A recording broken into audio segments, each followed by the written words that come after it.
Hi, everybody, and happy Wednesday. Today, we're going to be talking about triggers and anger, which I think is a really exciting topic because sometimes we don't know the correlation. We feel this anger inside of us and we don't know what's triggered it or where it came from. We just know we're feeling angry. So, in our bodies, things are constantly changing when you're angry.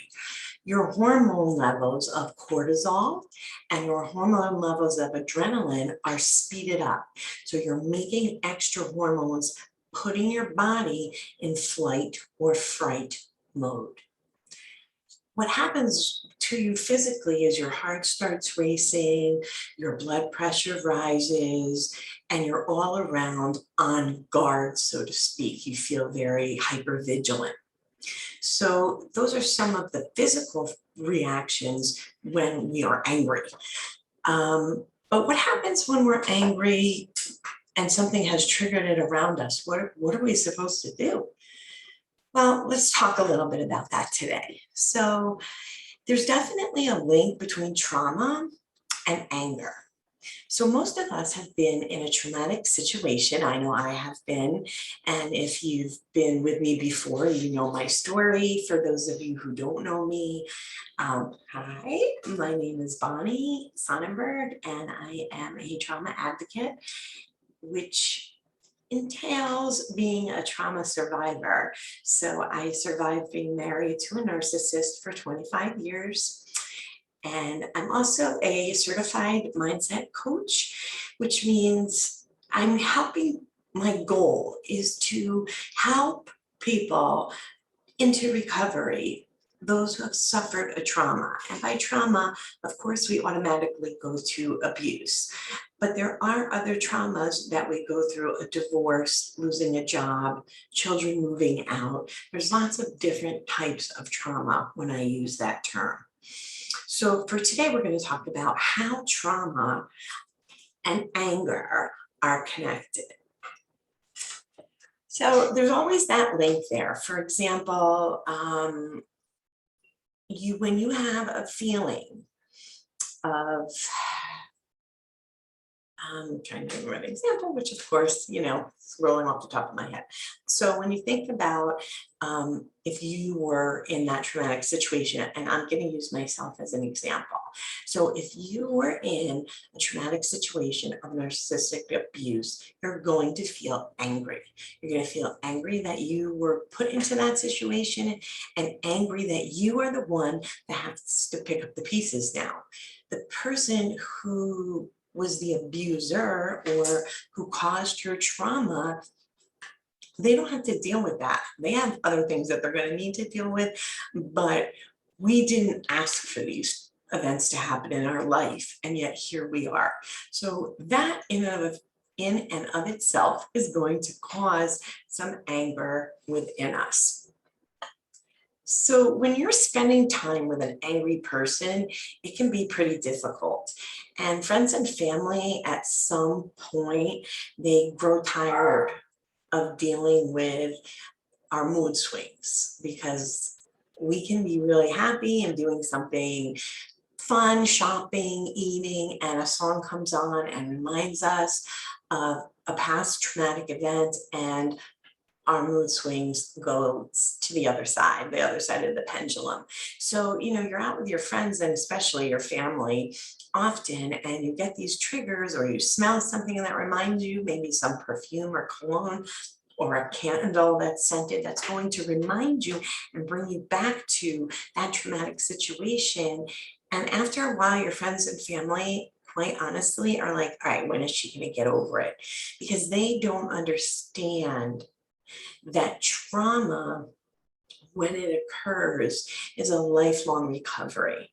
So when I work with clients, I get you to a place where you finish the remainder of your recovery. I give you strategies and techniques and different ways to deal with the feelings that you're feeling. And you also get a chance to meet with me one-on-one once a week. So we discuss your specific problem and we make strategies plan to help you to feel better. So that's my job in this journey. And as I normally explain to my clients, that this is recovery, big mountain. Okay. The only way to recover from a traumatic experience is to go through it. You can't climb the mountain and come down the other side because you didn't deal with it. And you can't go around the mountain of trauma because, again, you didn't get into it. What you need to do is dig a tunnel in the middle of that mountain and get your hands dirty and really, really get into what happened, because we need to spend some time talking about what happened to us. And then we need to move on to recovery, which in my opinion is a lifelong process. We're all in different stages all the time.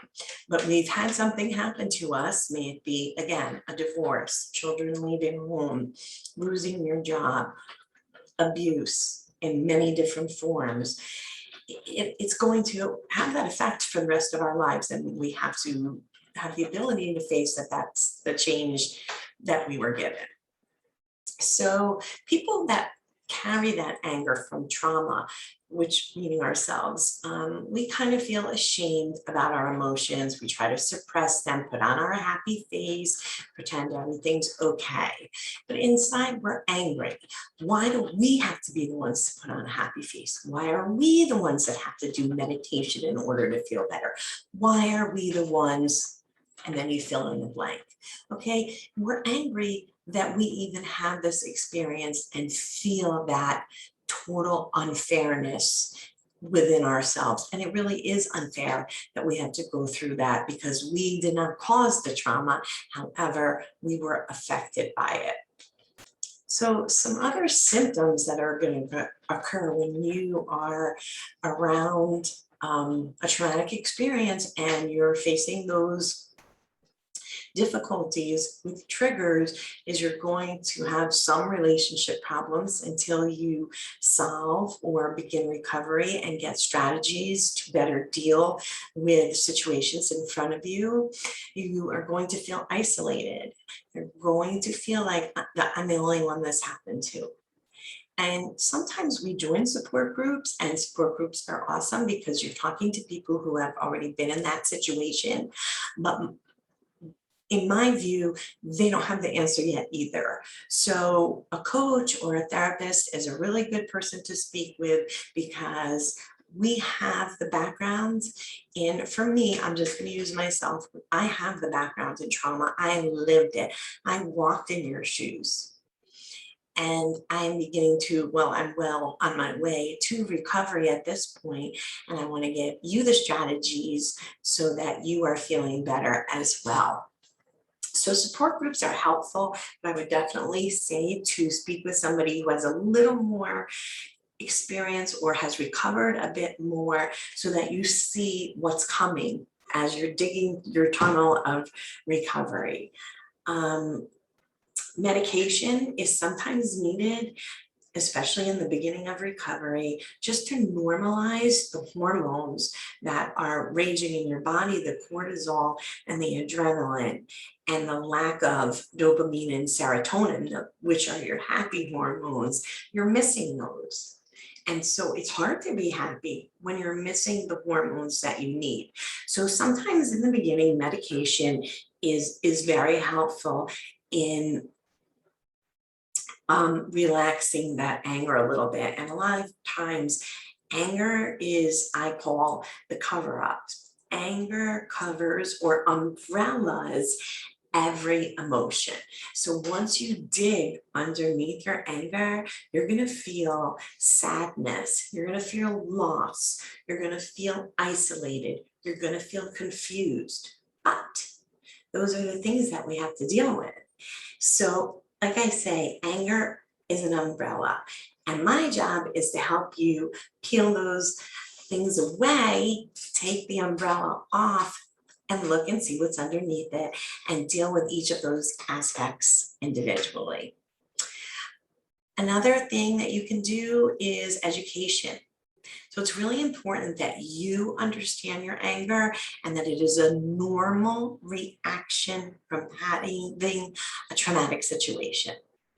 Okay, everybody who goes through any sort of traumatic situation is angry. So it's normal for us.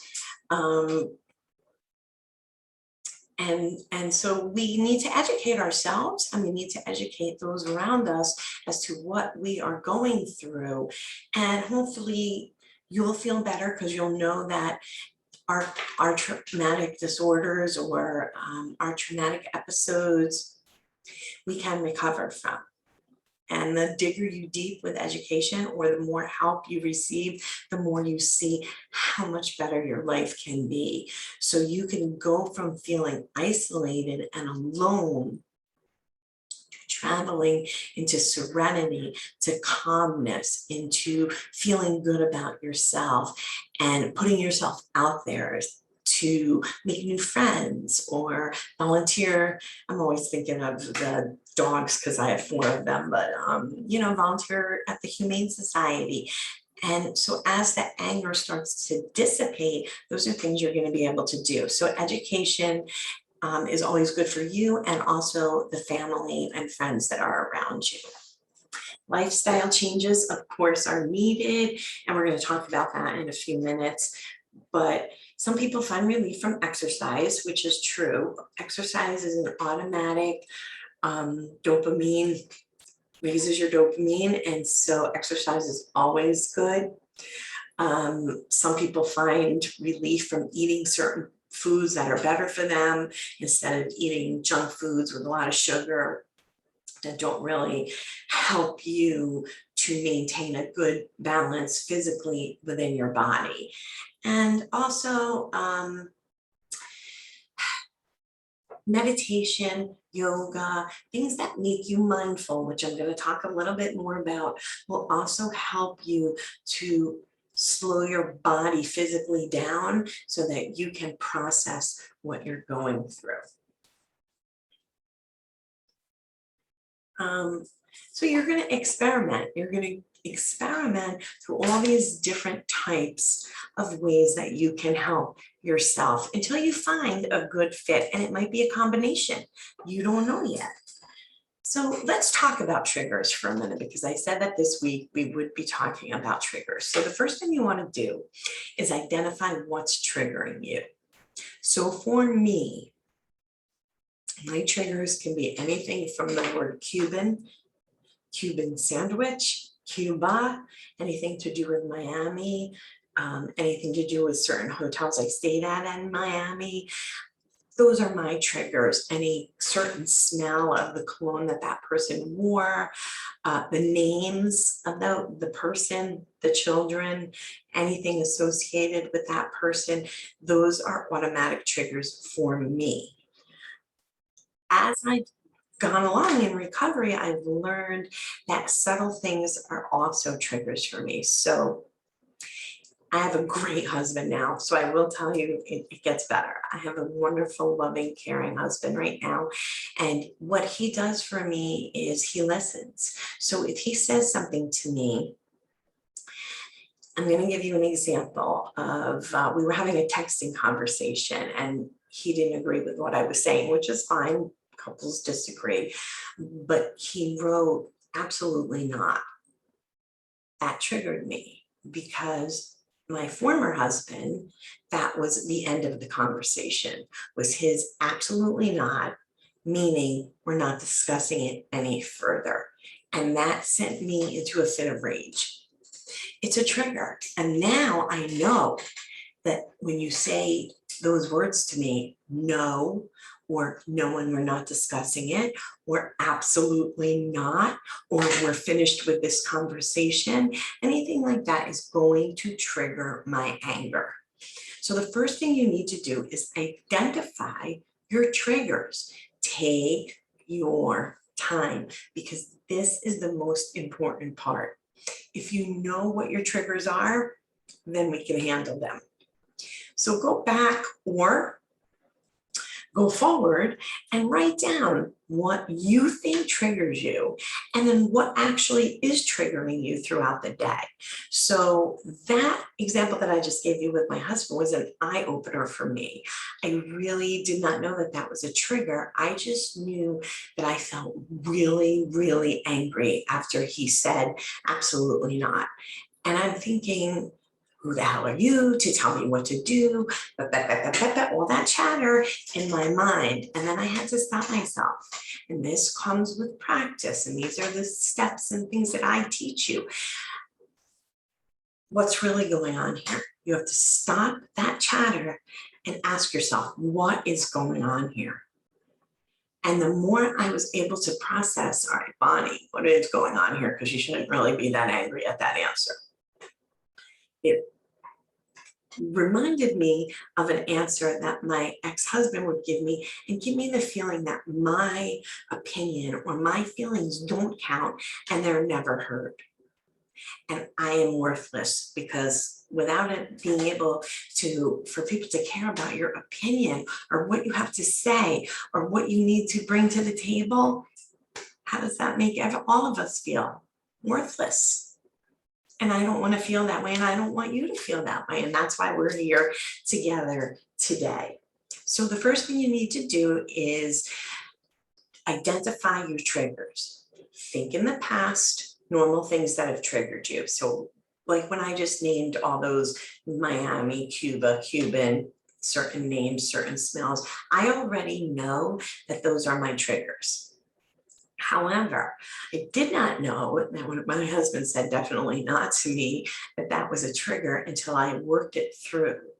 And so I support your decision, to write these triggers down, because now I know what to look for. When I feel that anger in my stomach and in my chest, and I feel ready to explode, because sometimes anger puts us in that rage position. Try to take a step back and think, what is really making me so angry? And how does it relate to the trauma that I have been through? And then together we can begin to process what your trigger might have been, or maybe you figured it out the minute you write it down. And then we can go through how to calm that rage down and how to live a more productive life without being so angry, because it's not a fun place to be. And I think anybody listening to me has already been there, done that, and doesn't want to do it again. So you have to look around when you're asking yourself, okay, what's triggering me? Well, ask yourself, all right, what type of situation am I in? What's happening? How am I feeling? Besides anger, how else am I feeling? Well, my husband said, absolutely not. I was feeling frustrated. I was feeling not heard. I was feeling worthless. There were a lot of things that I was feeling when that occurred. What thoughts are you experiencing? Write them down. What does your body feel like? Usually when we're angry, we're very tense. And we know that because we know that physically anger brings tension to our bodies, and we tend to bunch up our hands and bunch up our shoulders and sit tight rather than sit back and relax. So these are things that you need to be looking for, and write them all down. There are different types of triggers. And we've kind of already talked about internal and external triggers. So an anniversary date, witnessing a car accident, watching a movie, let me think, an argument, certain smells, the end of a relationship are all called external triggers. So let me name them again so you understand that these are things that are happening externally outside of us. An anniversary, not just like happy anniversary, but maybe it could be an anniversary of a loved one's death.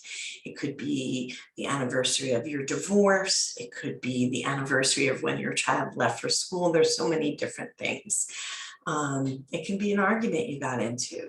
It could be, again, the certain smell. It could be the end of a relationship. Sometimes holidays are external triggers.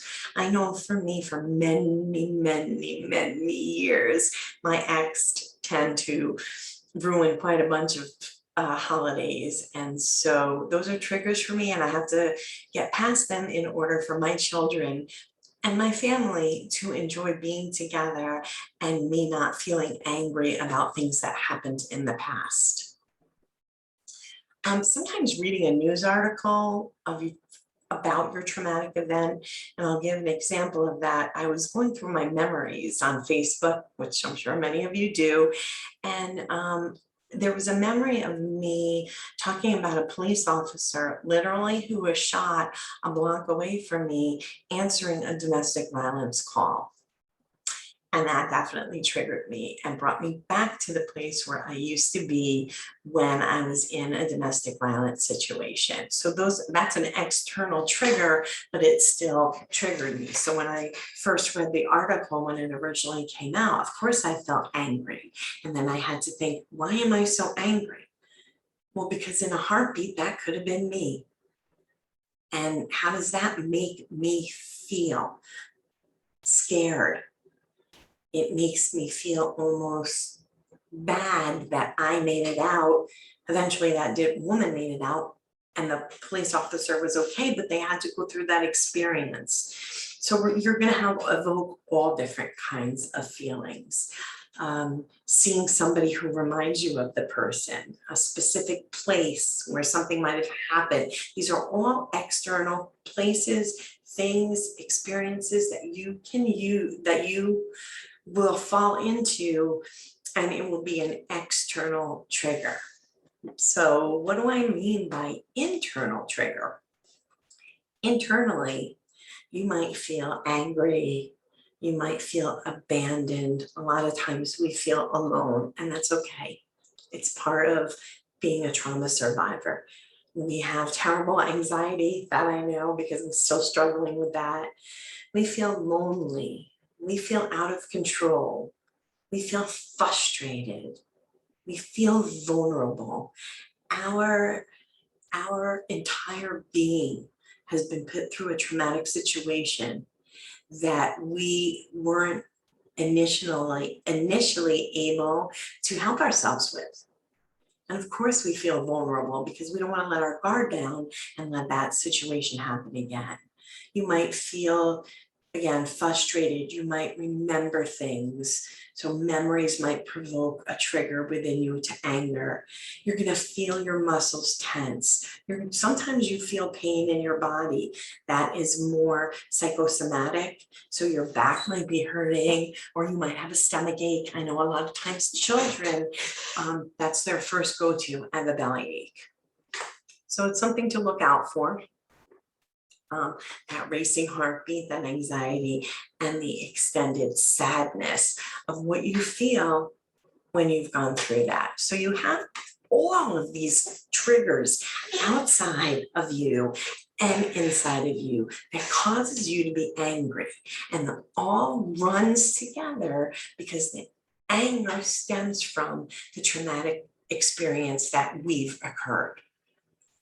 So what are we going to do about it? Well, once we identify them and we write them down and we see a pattern, so it's a step-by-step process. I can't say to you, do this and your anger is going to go away.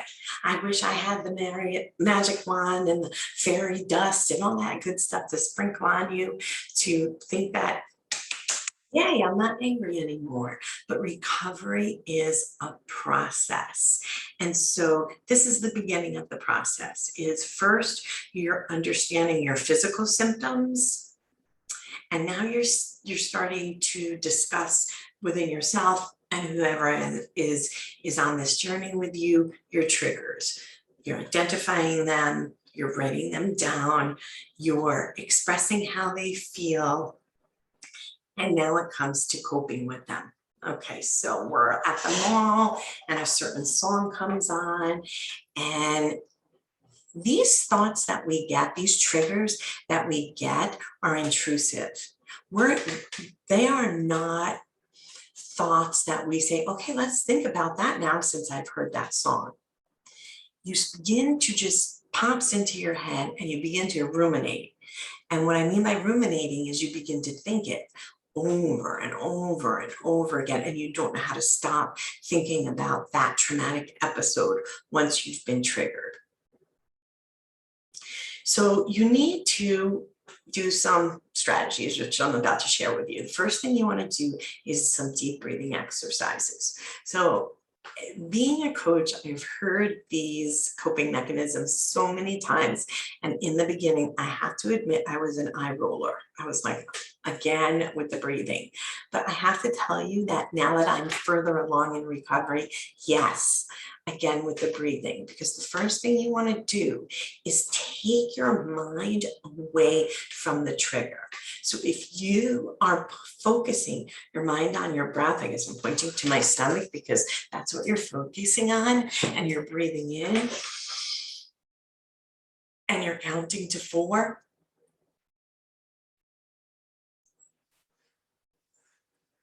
And you're slowly breathing out. It's going to calm you down physically, and it's going to take your mind off the trigger.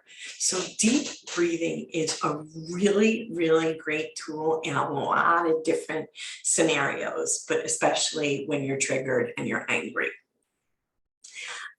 Expressive writing. Sometimes we can't use our voice. We can't get out the words. It's too emotional for us, but writing it down makes us feel so much better getting it out on paper. And so I don't just mean writing, art. You can use any type of art to express your anger. And sometimes once you're done with your art, and just have a piece of paper here, but you stand back and you look at it and you can interpret, or myself as your coach, I can help you interpret the art that you've done, and we can talk about and process that. That's going to help you move forward in your recovery. Mindfulness, staying in the present moment. So I'm going to be honest with you, like I always am. I had a rough weekend because I was waiting for some news, and I couldn't control when the news was coming. I just had to wait. And my anxiety was up to the ceiling. And so I decided after a few hours, I need to practice mindfulness. I need to be in the moment. I cannot wait for the phone to ring and just focus on that all day. So I looked around and I named 5 things I saw, 5 things I could hear, 5 things I could smell, 5 things I could touch. And then I thought, what can I go out and do right now? It was lucky for me, we were near a lake and we were able to go physically outside and go on the lake, and it was soothing. So some of the things you can do if you can't get out of the house is adult coloring books. You will be so super focused on what you are coloring with colored pencils. It will bring you into the moment. Playing solitaire. Excellent idea, because again, you're focusing your mind on what's happening in the moment. And then use your phone to time yourself and see if you can beat specific times during the day of how fast you can play solitaire. Some of the other things you can do for mindfulness is, my big one is I go to Pinterest and I make a Pinterest board. So if I'm feeling anxiety or I'm anxiety ridden, I definitely will make up a Pinterest board of some sort of hobby that I'm interested in, that I might want to try. Maybe it's cooking and I want to do some new recipes. I'll look through Pinterest and pin them. Anything to bring your mind back to the present moment is mindfulness. Relaxation techniques, again, tighten and release, breathing, and also saying affirmations and meditation. Self-soothing is really important. And so what do I mean by self-soothing? Well, you use your 5 senses to manage your stress, and that's how you soothe yourself. So your skin is actually the largest organ in your body, and it's very it's very sensitive to external stimulus. And so it makes it a very powerful tool in order for you to unwind and relax. So if you're feeling stressed out or you're feeling that anger, the aspect of touch is very anxiety and anger reducing. Water, like I said, I went out onto the lake. If you don't have a lake, go take a bath, go take a shower. Water is an instant relief. When you feel that water on your skin, it's an instant relief. And so it gives your skin a warm feeling. If the water's warm, the water in the lake was cold, so it kind of woke me up, but it did make me feel so much better. Sometimes warmth, going out in the sun, and I did this as well yesterday or the day before, and I just sat outside and let the sun hit me. And feeling that warmth on my face was enough to calm me down. Things that you can taste. It's not always best to turn to food to comfort you.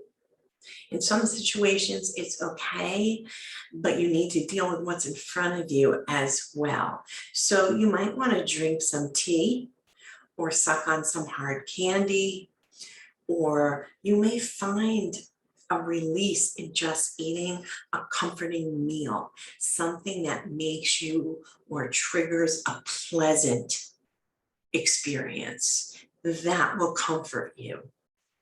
The power of smell when you're self-soothing is also really great. So you want to look into natural treatments. People dealing with not only anger, but people dealing with I lost my train of thought for a minute. Anxiety, depression, problems with sleep. Lavender is awesome. Lavender is amazing. And an essential oil in essential oil form, it really works. So I have a lot of problems sleeping as a result of trauma. And one of the things I do is I use essential oil and I rub the lavender on the bottom of my feet, on the palms of my hand, and on my chest. And it does soothe you. So the smelling of that lavender is something that you can think about that might help you also calm down, self-soothe when you're angry. Music therapy is a great idea. So I'm sure all of us, I can't think of anyone who has not turned on music to make themselves feel better, intentionally or unintentionally. A song might make you feel better. I know, I don't know how old you guys are, but if you're old like me, I Will Survive is like key, because once you hear that, you're all psyched up and you're powerful and you feel better.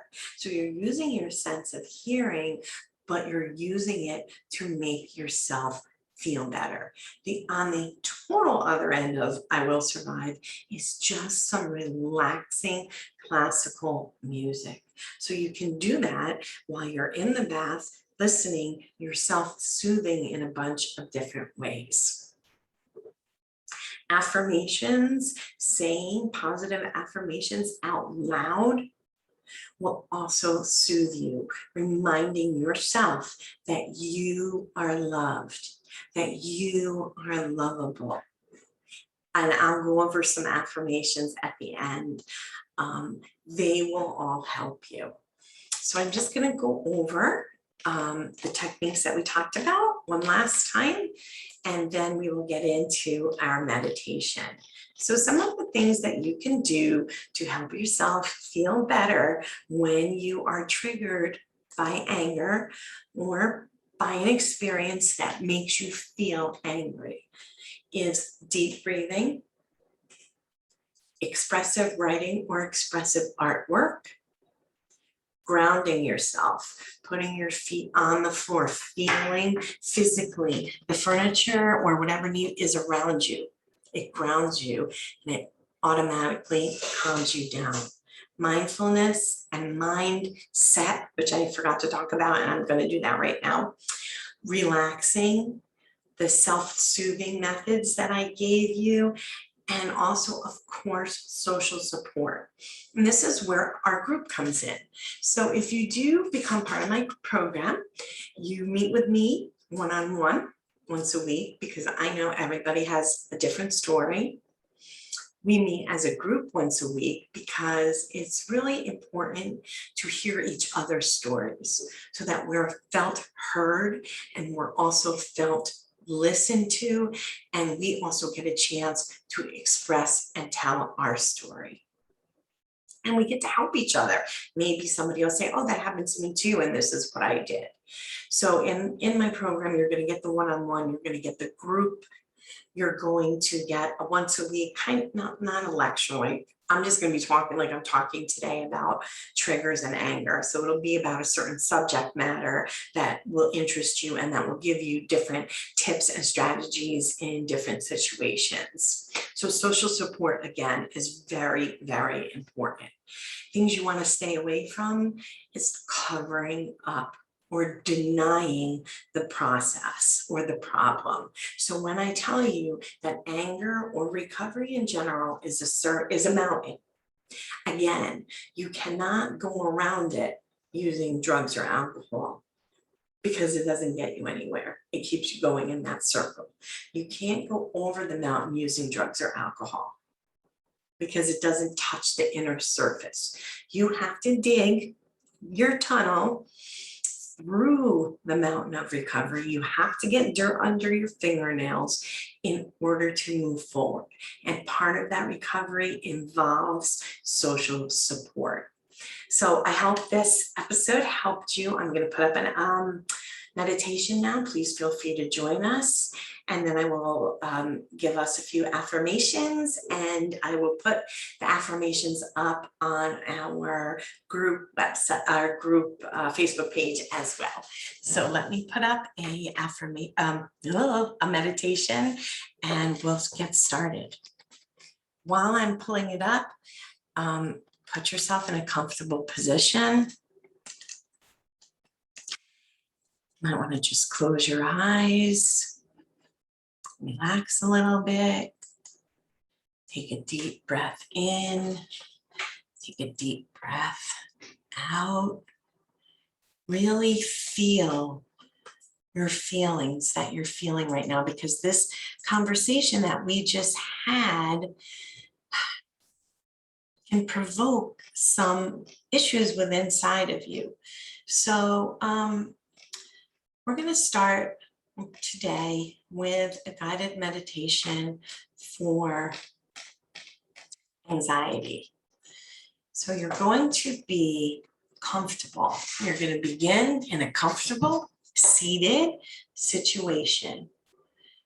You're going to feel rooted and safe and comfortable.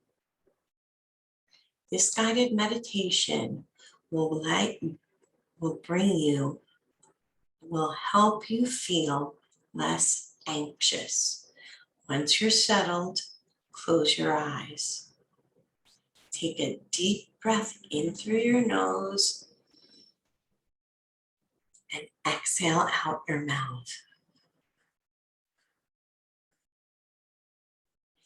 Inhale for a count of 4.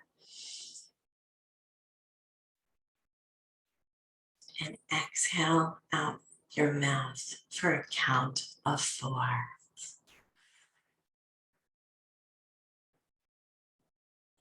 Try to keep your breathing at a very slow pace. As you inhale, imagine that you are breathing in calmness, peace, and strength. As you exhale, imagine that you are breathing out all of your anxiety, stress, and worry. Think about where you're hosting those feelings as you're breathing them in, the peace and the calmness and serenity. Find it in your body and place more there. And breathe out the anxiety, the stress, and the worry. Find it in your body. Concentrate on that part of your body and feel the stress and anxiety and worry leave your body as you breathe out. There's nothing for you to worry about right now in this present moment. All there is to do in this moment is to breathe. Feel your anxiety slip away with each exhale.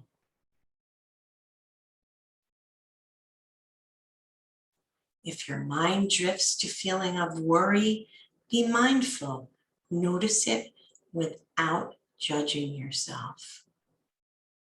And then bring your attention back to the breath. You are strong and can handle anything life throws at you. Notice how calm you feel. Sit and breathe.